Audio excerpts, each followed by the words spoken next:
Hasta aquí nuestro momento, llegó la oportunidad de vivir un nuevo tiempo y de tener Reencuentro con la vida, con las más impactantes reflexiones extraídas del Manual de la Vida, las cuales nos hacen descubrir el verdadero propósito de nuestra existencia. un reencuentro con la vida, un reencuentro con la vida, un reencuentro con la vida. Reencuentro con la vida, con Pedro Caballero.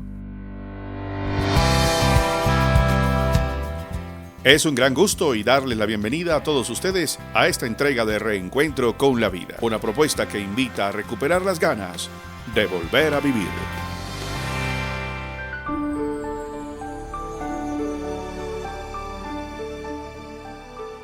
En esta oportunidad hablaremos acerca de no hay excusa para seguir siendo fiel a Dios. En momentos como estos, hay circunstancias que generan incertidumbre, aflicción, preocupación, generan una serie de sensaciones que nos llevan al desespero inclusive, que nos llevan a estar confusos, a no saber qué va a suceder. Y el desespero produce muchas veces hasta desenfreno y a decir necedades y a hacer cosas que no convienen. Los procesos de aflicción, los procesos de dificultad, los procesos que muchas veces uno atraviesa, más aún en circunstancias que generan incertidumbre como la que estamos viviendo para esta temporada y que a veces no sabemos, ¿cierto? Estamos en esa zozobra, esa incertidumbre, no tener claro, ¿cierto?, qué va a pasar en los meses siguientes. Permanentemente a uno le pintan, le vaticinan un panorama que va a ser muy lúgubre, va a ser muy complicado, que de aquí a lo que queda de este año la cosa seguirá más compleja y que no hay, digamos, un indicador de que esto pueda mejorar de alguna forma, ¿cierto? O viene a mi memoria el libro de Job. Por supuesto, las aflicciones que describe la Biblia crudamente de todo lo que le aconteció a este hombre, a Job, que la Biblia pues comienza describiéndolo de una forma excelente, un hombre que hizo lo recto ante los ojos de Dios, un hombre temeroso de él, respetuoso de él, de sus principios. Literalmente la Biblia describe diciendo que era un hombre recto, perfecto, dice la Biblia, temeroso de Dios y apartado del mal. Y después describe todo el sinnúmero de cosas, un inventario de sus bienes, de su riqueza, de su buena fama, de lo honorable que era Job, todo lo que representaba Job para su comarca, para el territorio donde él estaba. Pero ya sabemos que por idea del maligno, por envidia del maligno, y que Dios en su soberanía permite, porque el mal que le sobreviene a Job no es causado por Dios, pero Dios permite en su soberanía. El diablo de alguna forma quiso hacerle creer a Dios que la fidelidad de Job era por los bienes y por el bienestar y el sinnúmero de bendiciones que él recibía. Dios le dice, no, te aseguro que no es así. Sin embargo, ¿qué tienes en mente, diablito? Y el diablo le dice, quítale todo eso para que veas cómo te niega, cómo maldice de ti, cómo te da la espalda, en otras palabras. Y Dios le dice, hecho, yo conozco el corazón de Job y yo sé que él nunca va a hacer eso que tú sugieres. Y entonces, bueno, cuando ya de una manera salvaje lo desmantela por completo, le mata a sus hijos, le quita sus bienes y aún atenta contra su propia salud. Técnicamente lo que Job experimenta, esa especie de sarna en toda la piel, era una especie de carcinoma o de cáncer en toda la piel. Y claro, eso le causaba mucho dolor, mucha aflicción, mucha vergüenza. Bueno, había un sinnúmero de preguntas, algo así como, pero bueno, ¿qué pasó aquí? O sea, de un momento a otro quedó completamente desmantelado, devastado. Y fíjate que en medio de un día duro, un día difícil, cuando una persona tiene un día duro y llega a casa y lo remata la esposa, en quien se supone que uno puede recibir consuelo, mi amor, bienvenido a casa. Ven, monta los pies aquí en esta butaca, aquí está tu comida caliente, papito, venga, no importa, aquí te amamos en casa. No, ella lo remata. Y en el capítulo 2 del versículo 9 y 10, ahí encontramos algo interesante. Uno centra su atención en lo que ella le dice, ¿cierto? Aún retienes tu integridad, maldice a Dios y muérete. O sea, aún te mantienes firme, aún sigues confiando en Dios, aún sigues creyendo y honrando a Dios.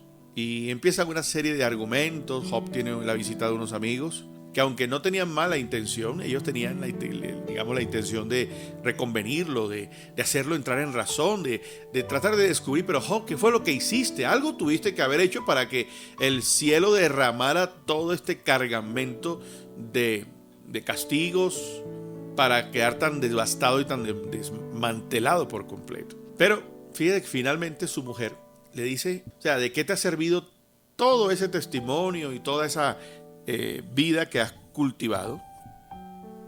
O sea, ¿qué sentido tiene? Maldice a Dios y muérete. O sea, para ti ya no hay esperanza, ya no hay futuro. O sea, ¿qué sentido tiene todo esto, Job? Pero mira la respuesta de Job. En esa quiero que nos concentremos en este momento. Mira la respuesta de Job. Dice, él la reprende, como suele hablar cualquiera de las mujeres necias, fatuas. Has hablado. Has hablado con necedad, has hablado sandeces, has hablado estupideces. ¿Cómo se te ocurre decir eso? La integridad de Job, ¿cómo le hace a él ni siquiera considerar lo que ella le está diciendo? Él enseguida responde de acuerdo a cómo. Podía haber mucha confusión en la mente de Job, pero si había algo seguro era mantenerse íntegro con Dios. ¿Cómo se te ocurre decir eso? Pero mira lo que dice aquí. Mira la pregunta. ¿Qué? ¿Recibiremos de Dios el bien y el mal no lo recibiremos? Y en todo esto no pecó Job con sus labios. ¿Tú has escuchado esa canción, bonita canción, que dice: alabar a Dios cuando las cosas salen bien, qué bueno es? Muy tradicional. Esa canción tan tradicional en la vida eclesiástica, en la vida cristiana, en la vida congregacional. Alabar a Dios cuando las cosas nos salen bien, qué bueno es.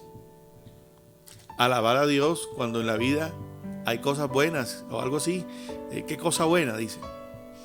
Pero luego dice, pero yo te alabo desde mi quebranto, y Jesucristo Santo se glorifica a través de mí.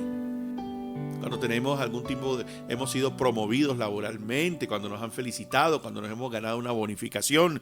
Bueno, hay tantas cosas que uno dice, estoy mejor que nunca, me va bien, conocí el amor de mi vida, conseguí un nuevo empleo, conseguí un préstamo para comprar la casa que tanto quise, pude terminar de pagar esta obligación, esta hipoteca, el carro, en fin. Hay muchas cosas que a uno le pueden alegrar el corazón. Pero Job, ¿qué está diciendo? Bueno, y cuando tenemos momentos de aflicción, la Biblia en algunas partes habla del día malo, ¿cierto? Cuando el día malo, el día de la enfermedad, el día de la traición, el día del desengaño, el día de la pérdida, el día se cayó un aguacero y se me inundó la casa y se me dañaron muchas cosas. Hay gente que tiene su esperanza puesta en un cultivo, en una cosecha, y se alargó el verano y se frustró la cosecha, o un crudo invierno ahogó todo. En fin, hay situaciones que podemos evaluarlas como que no me fue bien en este negocio, no me fue bien en este asunto. Y entonces ahí no hay oportunidad entonces de alabar a Dios y de agradecer a Dios y bendecir a Dios y mantenernos fiel a Dios. Y nosotros en estos procesos, en estos días, en estas situaciones que estamos viviendo,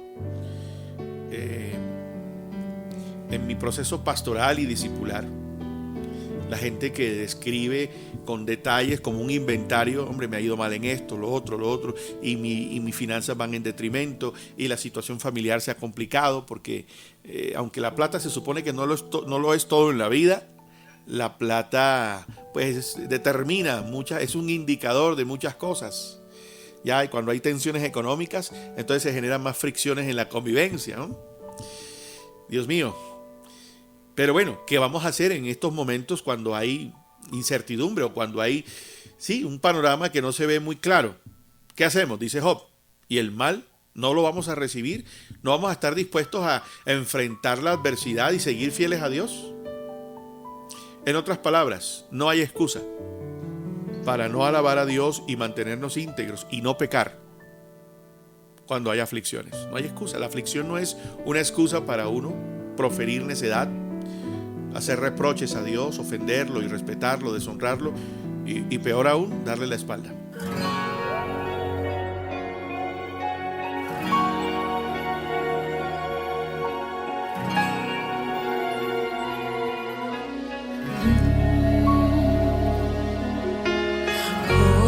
Dime cómo podrás adorar si no tienes motivos para cantar. Abandona a ese Dios y muere. Mas yo no adoro por lo que Él hace, tampoco por bienes materiales. Yo le adoro por lo que Él es. Yo soy de Él y todo es de Él. ¿Tiene usted motivos? Perdió sus bienes, sus hijos, sus amigos. Entonces, ¿qué va a hacer?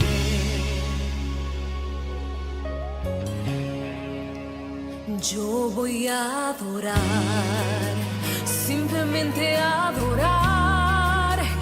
Yo voy a adorar. Dios me dio, Dios quitó.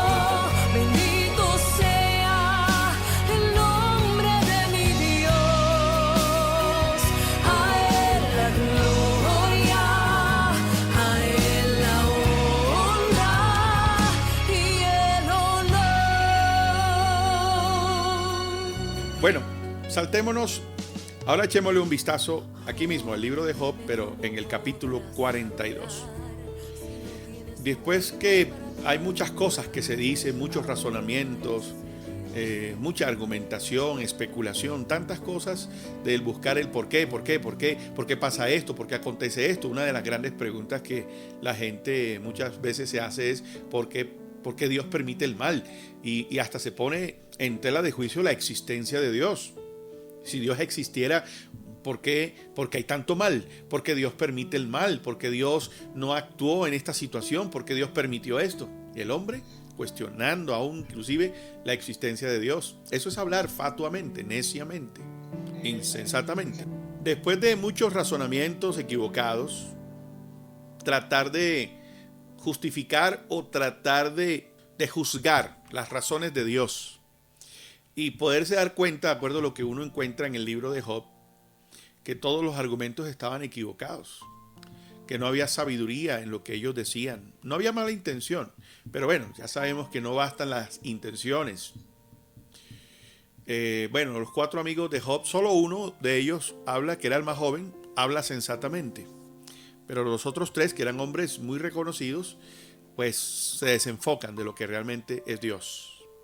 Mira lo que dice el 42. Respondió Job a Jehová y dijo: conozco que todo lo puedes, que no hay pensamiento que se esconda de ti. ¿Quién es el que oscurece el consejo sin entendimiento? Por tanto, yo hablaba. Aquí está hablando Job. Dice: por tanto, yo hablaba lo que no entendía. Cosas demasiado maravillosas para mí que yo no comprendía.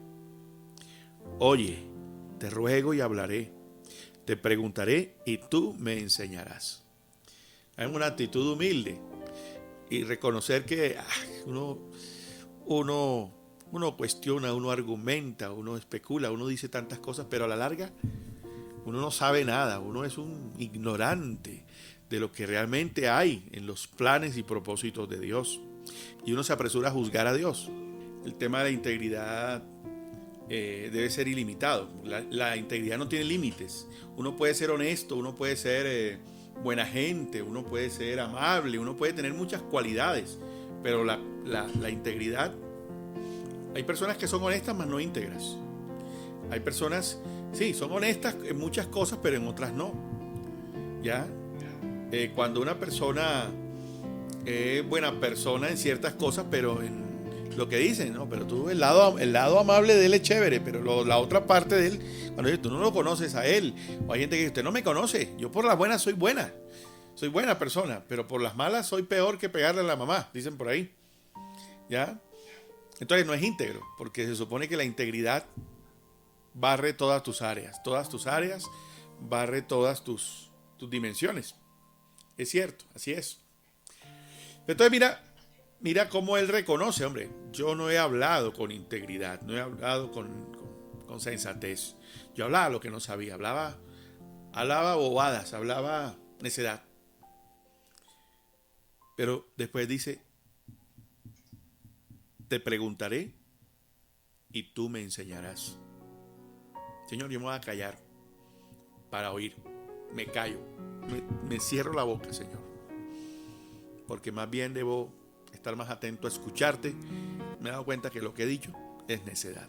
Ahora miremos el versículo 10 de aquí mismo de Job 42. Quitó Jehová la aflicción de Job cuando él hubo orado por sus amigos, y aumentó al doble todas las cosas que habían sido de Job.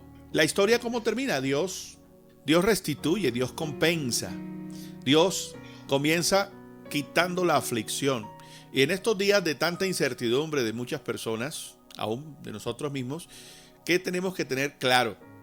En vez de estar argumentando y pensando y racionalizando tanto, más bien tengamos la certeza que Dios quitará la aflicción.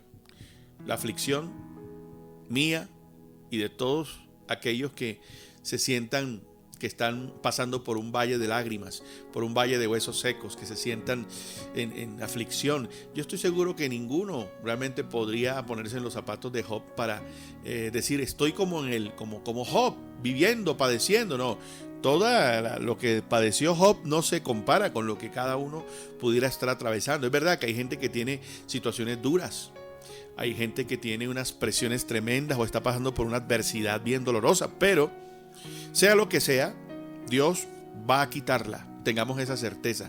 Pero ¿cuándo? Sí, primero, cuando estemos dispuestos a oír más a Dios, a no juzgar tanto a Dios, no hablar tanto, más bien estar dispuesto a escuchar a Dios para que nuestra fe, nuestra integridad no flaquee. Y fíjate que aún es interesante este principio, no hay excusa para congregarse. Por ejemplo, en los tiempos del apóstol Pablo desde una cárcel con cadenas, pero él no se excusó para no seguir pastoreando a su iglesia, para no seguir enviando cartas, para no seguir cumpliendo su ministerio. Aún en los peores momentos, él siguió haciéndolo. Por allá en el libro de Reyes, el profeta Eliseo ya estaba muy anciano, estaba enfermo, estaba ya casi que a punto de morir en su agonía, allí en sus años ya de vejez, de muchos años, cumpliendo a cabalidad su ministerio. Y ahí, bien enfermito, hay un rey que va y lo visita y le dice, qué pena venirte a importunar, pero necesito que me ayudes, necesito que me asesores, Y él se esfuerza, Eliseo, y habla con el rey y lo exhorta, lo anima, le dice, trae el arco, trae esta flecha, lánzala, y le profetiza, le dice, así vas a vencer a los sirios, y hasta lo regaña, le dice, hombre, hubieras golpeado más de una vez, más de 3 veces con las flechas al suelo, hubieras derrotado a los sirios de una manera definitiva. O sea, es un hombre que sigue ejerciendo su ministerio aún en sus últimos días. ¿Qué significa eso? Que no hay excusa, aún en la aflicción, para hacer lo bueno, para hacer la voluntad de Dios. Dice, cuando él hubo orado por sus amigos, quitó Jehová la aflicción de Job. O sea, no dejemos de hacer el bien aún en la aflicción. No dejemos de hablar de Dios. No dejemos de hacer lo bueno, lo que es correcto, de seguir siendo útiles. No dejemos de seguir alentando a la gente. Pero ¿qué voy a alentar yo a la gente si yo estoy mal? No hay excusa.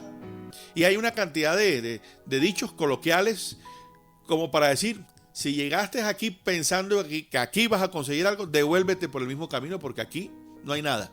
Nunca, nunca podremos decir eso.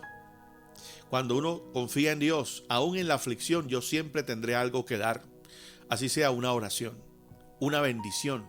¿Puedo bendecir a alguien estando yo en aflicción? La respuesta es sí. ¿Puedo proveer para otros necesitados estando yo necesitado? Sí, puedo proveer. Siempre habrá algo que hacer, siempre habrá algo que dar. Aunque esté sin nada, yo no creo que Dios me permita llegar a un estado de la nada, de estar completamente en la nada que no pueda dar. Y Job, estando en la aflicción, en ese dolor tan profundo, en ese duelo, en toda esa tragedia, esa calamidad que estaba viviendo, oró por sus amigos. O sea que sí puedo ser un instrumento de Dios aún en la adversidad.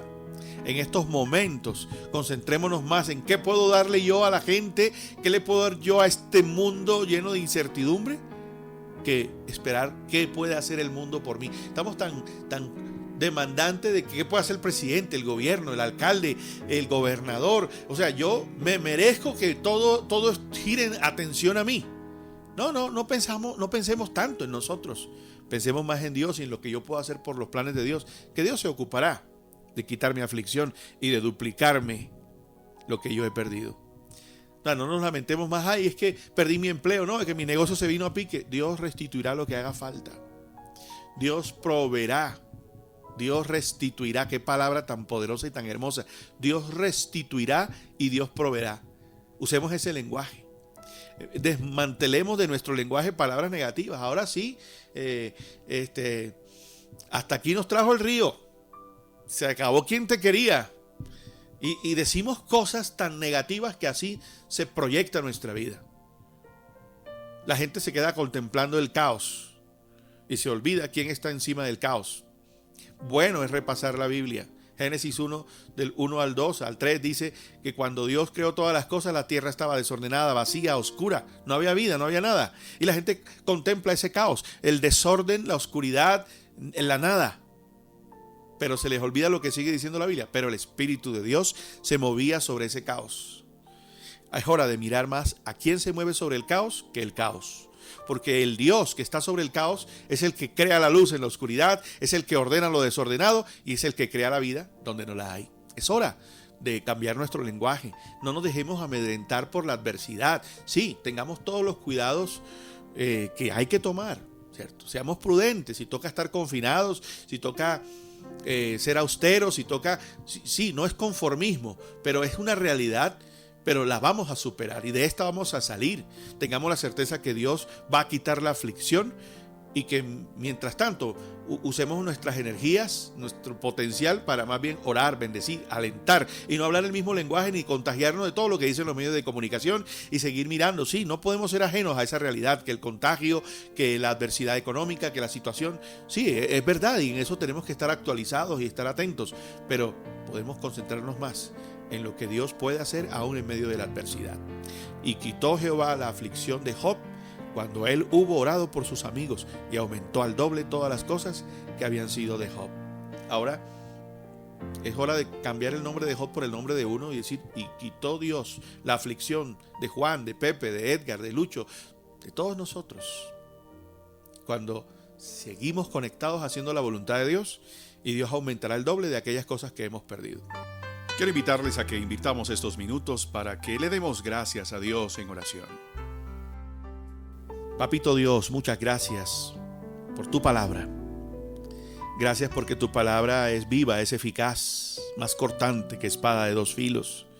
Es útil para enseñar, para redarguir, reconvenir, para hacernos reencauzar el camino y para renovar las esperanzas, la fe. La fe viene por el oír tu palabra. Por eso, Papito Dios, en estos tiempos de aflicción, cualquiera que sea para cada uno, te pido que nos recuerdes, Señor, que tú eres soberano, eres fiel, que no has perdido el control, que nada se escapa de tus manos, que esto no te ha tomado por sorpresa, Señor. Tú eres soberano, tú tienes el control y sabes lo que haces y sabes por qué permites en tu soberanía que acontezcan cosas. Y no es correcto decir por qué, no es la pregunta adecuada. El para qué es mejor. ¿Para qué, Señor? ¿Qué quieres que aprenda en estos procesos? ¿Qué quieres que aprenda en estas circunstancias? Y estas circunstancias nos llevan a hacer las preguntas adecuadas, a callarnos más, a oír más, a hablar menos y a oír más tu palabra, tu voz. Hoy, como Job, decimos: Señor, yo hablaba lo que no sabía. Me he juntado, he seguido el coro de los insensatos, hablando bobadas, tonteras, necedades. Señor, decido callarme y más bien oír tu palabra. Habla, Señor, yo quiero oír, porque yo he hablado lo que no sabía. Me arrepiento, Señor, de decir necedades, de juzgarte, de cuestionarte. Señor, habla y yo escucho y aprendo, porque he hablado sin entendimiento muchas veces. Y más bien ahora quiero ocupar más mis energías, el tiempo, el aliento de vida que me das, haciendo tu voluntad, alentando a la gente, hablando de ti. Así como Job oró por sus amigos, aún estando en su postración, él entendió: no puedo dejar de hacer la voluntad de Dios. Y cuando se concentró en hacer la voluntad de Dios, priorizando los intereses de Dios, Dios quitó su aflicción. Así que, Señor, gracias por tu palabra, por este mensaje tan contundente que nos recuerda que siempre habrá un aliento para hacer la voluntad de Dios. Tu voluntad. No hay excusa, Señor, entonces, para no seguir siendo fiel. No hay excusa para no hacer tu voluntad, para hacer lo que es bueno. Ninguna circunstancia, por adversa que sea, no es excusa para continuar aferrados de tu mano. Perdónanos por cuestionar, por razonar, por tratar de interpretar y buscar los porqués, para reprocharte después, para reclamarte, a juzgarte y tratarte injustamente. Tú sabes lo que haces. Nada se sale de tu control, nada te toma por sorpresa. Hoy, Señor, queremos confiar en ti. Pase lo que pase, suceda lo que tú estás haciendo es bueno. No nos queremos poner en lugar de cuestionar y juzgarte a ti. ¿Quiénes somos nosotros para hacerlo? Más bien, hoy, Señor, ciegamente nos soltamos para confiar en ti y en lo que estás haciendo, porque tú eres un Dios bueno, eres un papá, pero eres bueno. Y bien como en el Santo Evangelio Jesús decía que nosotros los que somos padres, si aún teniendo una naturaleza de maldad, hacemos cosas buenas para nuestros hijos, con más razón tú, que eres bueno, pensamientos de bien y no de mal tienes para con nosotros. Así que gracias, y confiamos que pronto quitarás la adversidad y vas a restituir el doble y mucho más de aquellas cosas que en alguna circunstancia hemos perdido, sea la salud, sean los bienes materiales, sea la estabilidad familiar, sea lo que sea, Señor. Tú sabes lo que haces y tú restituirás. Que tú nos encuentres y que nos halles haciendo lo bueno aún en la aflicción. Muchas gracias. Y ahora, Señor, recibe nuestro amor, nuestra ternura, nuestra fidelidad y nuestra devoción completa a ti. Amén. Conozco que todo lo puedes, que en mi pensamiento nada puedo esconder. Hablaba lo que no entendía y de oídas te había oído. Mas ahora mis ojos te ven, yo te preguntaré y tú me enseñarás. Mas ahora mis ojos te ven, me rindo a tus pies y me arrepiento, Señor.